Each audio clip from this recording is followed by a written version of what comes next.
আজি আমাৰ খুব ভাল লাগিছে আৰু মই আপোনালোকক জনাব এতিয়া সুখী হৈছোঁ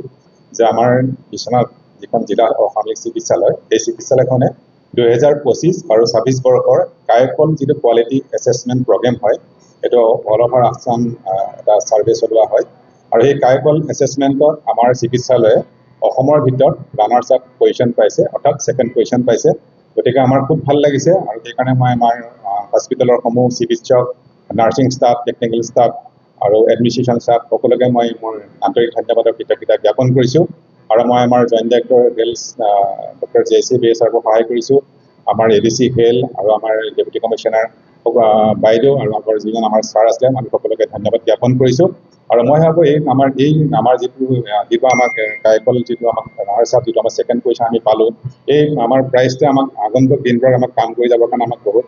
উৎসাহিত কৰিব আৰু যিহেতু আমি আজিলৈকে তেনেকৈ একো আমি এৱাৰ্ড পোৱা নাছিলোঁ আমাৰ হস্পিটেলখনে গতিকে আমি অত্যন্ত সুখী হৈছোঁ আৰু মই সকলোকে ধন্যবাদ জ্ঞাপন কৰিছোঁ আৰু মই সকলোৰে পৰা আগন্তুক দিনবোৰত সহায় সহযোগিতা কামনা কৰিছোঁ কায়কল্প এটা কোৱালিটি এছেছমেণ্ট প্ৰগ্ৰেম হয় আৰু এই প্ৰগ্ৰেমটো আচলতে 3টা পৰ্যায়ত হয় এইটো আমি লেভেল 3 আমি ক্ৰছ কৰিছোঁ ইয়াত বেছিকেলি আমাৰ হস্পিটেলৰ কিছুমান ষ্টেণ্ডাৰ্ড চাই যে বস্তুবিলাক যিবিলাক আমাৰ হস্পিটেলৰ ক্লিনিনেছ মেইনটেইন হৈছে নাই আৰু যিবিলাক বায়'মেডিকেল ৱেষ্ট যিবিলাক প্ৰডাক্ট থাকে BMW যিবিলাক প্ৰগ্ৰেম বুলি কয় যেনেকৈ হওক চিৰিঞ্জটোৱে হওক ড্ৰিপছেটে হওক যিবিলাক বস্তু কোনটো বস্তু ক'ত পেলাব লাগে সেই বস্তুবিলাক আচলতে তেওঁলোকে চাই যে তেওঁলোকে প্ৰপাৰলি কামবিলাক কৰিছে নাই যিটো BMW বায়'মেডিকেল ৱেষ্ট মেনেজমেণ্টৰ যিবিলাক মানে যি ভালকৈ কামবিলাক কৰিছে নাই আৰু ক্লিনিনেছৰ কথা ক'লোঁ ইয়াৰ উপৰি কিছুমান আমাৰ যিবিলাক আমাৰ ডেলিভাৰী ৰিলেটেড যিবিলাক আমাৰ প্ৰায়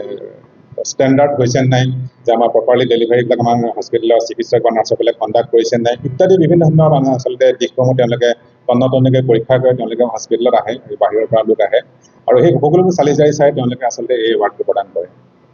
আচলতে প্ৰত্যেক বছৰে কায়কল্পৰ এই এছেছমেণ্টটো প্ৰত্যেক হস্পিটেলতে কৰে আৰু আমি আচলতে যি সময়ত কৰিছিলে সেই সময়ত আমি আমাৰ হস্পিটেলখনৰ যিমানখিনি আমি কৰিব লাগে মই দায়িত্বভাৰ গ্ৰহণ কৰাত আমি গোটেইখিনি কৰিবৰ কাৰণে চেষ্টা কৰিছিলোঁ আৰু আমাক সকলো যিখিনি প্ৰশাসনৰ মানুহ হওক আমাৰ স্বাস্থ্য বিভাগৰ মুৰব্বী হওক আমাৰ হস্পিটেলৰ ষ্টাফ হওক আচলতে প্ৰত্যেকে আমাক সহায় কৰিছিলে আৰু সেইটো কাৰণে আচলতে আমি ছাকচেছ হৈছোঁ বুলি মই ভাবোঁ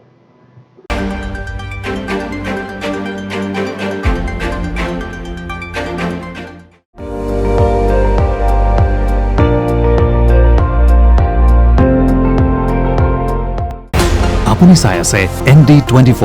সৰ্বশ্ৰেষ্ঠ নহয় সৰ্বোত্তমৰ দৌৰ